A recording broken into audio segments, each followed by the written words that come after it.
Sabe aquele amor gigante? Aquele que nos ama como a gente é, que nos aceita como a gente é, que traz cola, ouvido, chocolate na TPM, que cuida da gente. Eu quero, sinceramente, um amor assim. Você quer? As Mulheres do Golpista do Tinder, o documentário da Netflix, e todas as incontáveis outras que ele lesou, roubando delas mais de 10 milhões de dólares, querem, no fundo, o que todas nós queremos, que é um grande, perfeito e lindo amor. Tá boa, amiga? Eu sou Simone Cortes e você está no Vermelho do Batom. Aqui a gente discute as questões femininas, as nossas questões. Vem comigo vermelhar esse batom? Você já pensou em o quanto esse desejo tão profundo de viver esse amor perfeito e idealizado pode ser até perigoso? Eu assisti o documentário e fiquei pensando justamente nisso. Você com certeza ouviu falar do documentário e da expulsão do aplicativo do pilantra criminoso que protagonizou a história.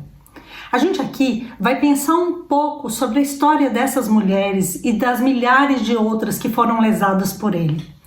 E primeiro importa dizer que elas foram vítimas. Elas foram seduzidas, lesadas, roubadas e elas não podem ser responsabilizadas por essa história. Só quem pode ser responsabilizado é ele. O criminoso aliciava as mulheres pelo Tinder e para seduzi-las ele se apresentava como um milionário, dono de uma fortuna, herdeiro do ramo de diamantes. Ele levava as mulheres a programas caros, a restaurantes de luxo e depois se mostrava gentil, atencioso, cuidadoso, romântico e apresentava-se inclusive disponível para relacionamento e casamento. Um sedutor barato que usava o script completo.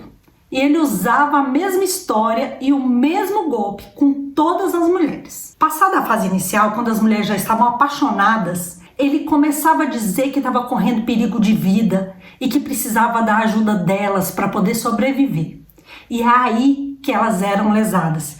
Porque nessa história toda, nesse enredo todo, elas começavam a dar dinheiro para ele, para poder salvá-lo dessa situação toda de perigo. E vocês estão vendo que tá rolando spoiler aqui, né? E que eu também tô bem pistola com essa história. E algo na fala delas que merece atenção e que a gente converse sobre. Vamos olhar para Cecily e analisar o que ela relata. Ela diz que o amor ideal é o da Bella, a princesa da Disney. E rola mesmo uma identificação com a personagem. Ela coloca que a Bella é uma menina do interior, que deseja uma vida melhor, que encontra um grande amor, salva ele e a vida dela muda para sempre. Por favor, não me deixe. Eu te amo. Quando a Cecily conheceu o criminoso, ela se apaixonou imediata e perdidamente. Tanto que embarcou numa viagem com ele sem nem conhecê-lo. Ela achou que tinha encontrado o amor perfeito. Um homem bonito, rico, inteligente, carinhoso, atencioso, tudo. Um homem perfeito.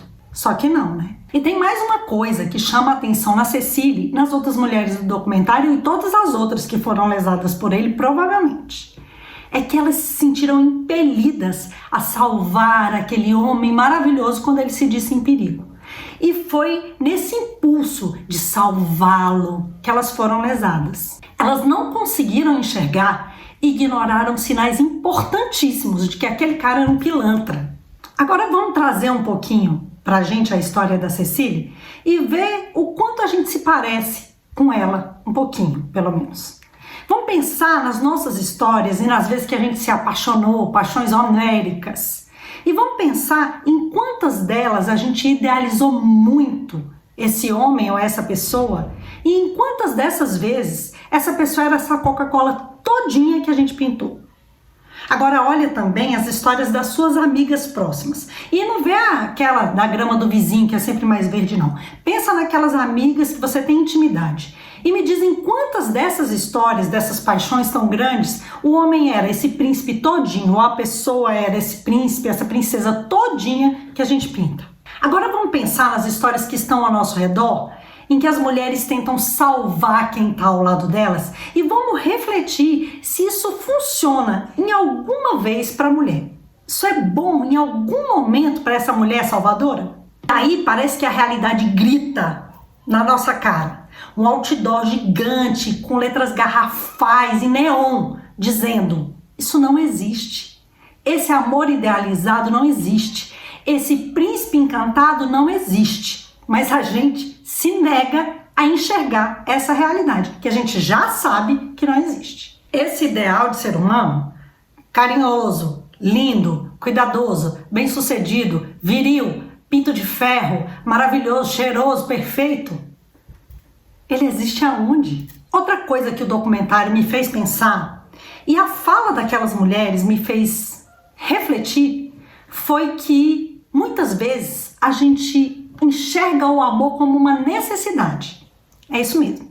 Como se a gente não pudesse, de jeito nenhum, ser feliz enquanto não tiver esse amor. E tem que ser esse amor idealizado aí, que a gente pinta no quadro e coloca lá na nossa parede, aqui dentro, e não tira nunca mais. Acho que o que levamos da vida é o amor. Porque os momentos mais felizes que temos é quando estamos amando.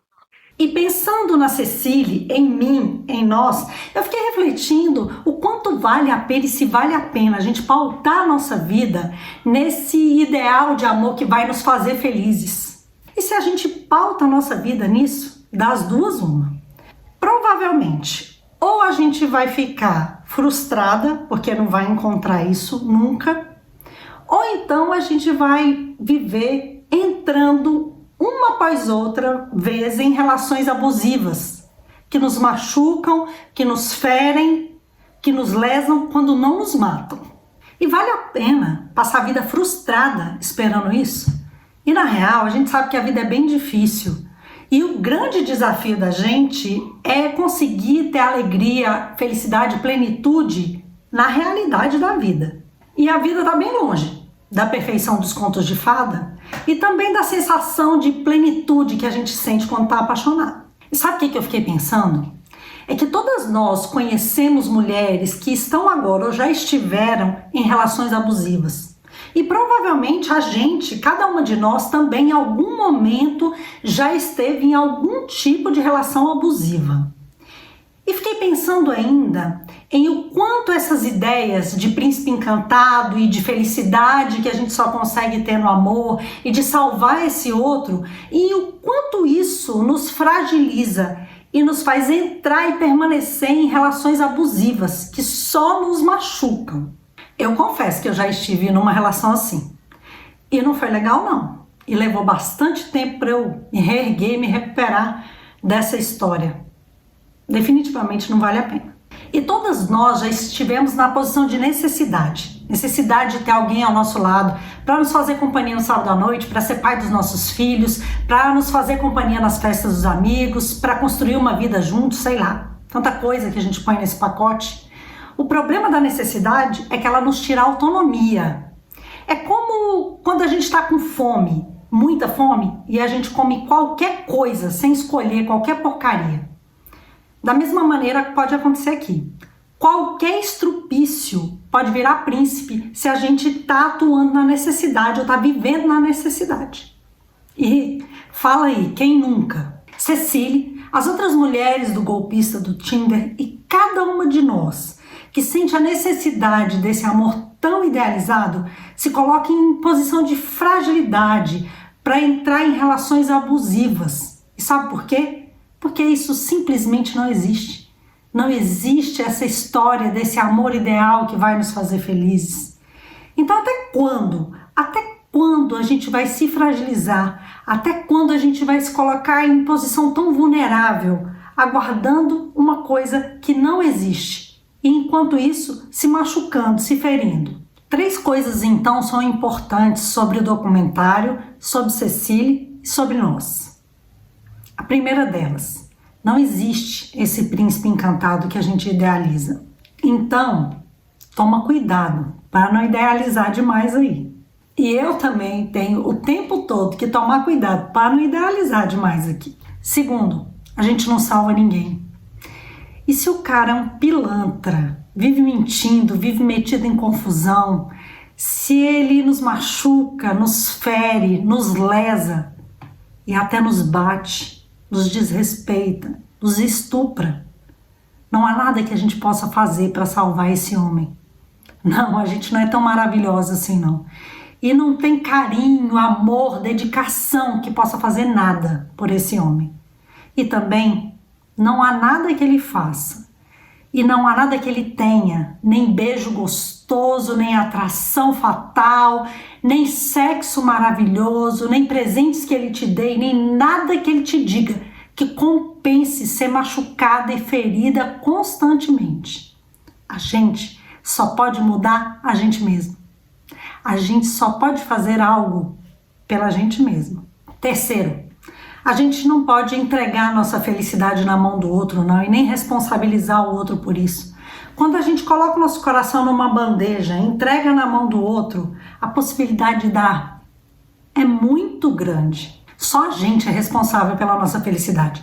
E só a gente mesma pode conquistar isso. Então, é bom a gente deixar a princesa lá na infância e crescer e virar gente grande e se responsabilizar pela gente mesma. A gente precisa ficar atenta ao que essas mulheres viveram e a cada uma de nós em o quanto essas crenças tão arraigadas nos colocam em posição de vulnerabilidade para vivermos relações abusivas. Então bora ficar atenta e questionar essas coisas que a gente acredita tão profundamente. A gente merece ser dona da gente e viver com inteireza, cuidando da gente com carinho e percebendo o quanto a gente é foda o suficiente para dar conta da nossa própria felicidade. E daí, se o outro chegar, ou quando o outro chegar, tem mais possibilidade de ser legal, porque aí a gente já tá inteira. Hoje foi um vídeo meio pistola. Se cuida aí, gata. Beijinho pra você e vem comigo vermelhar esse batom, menina.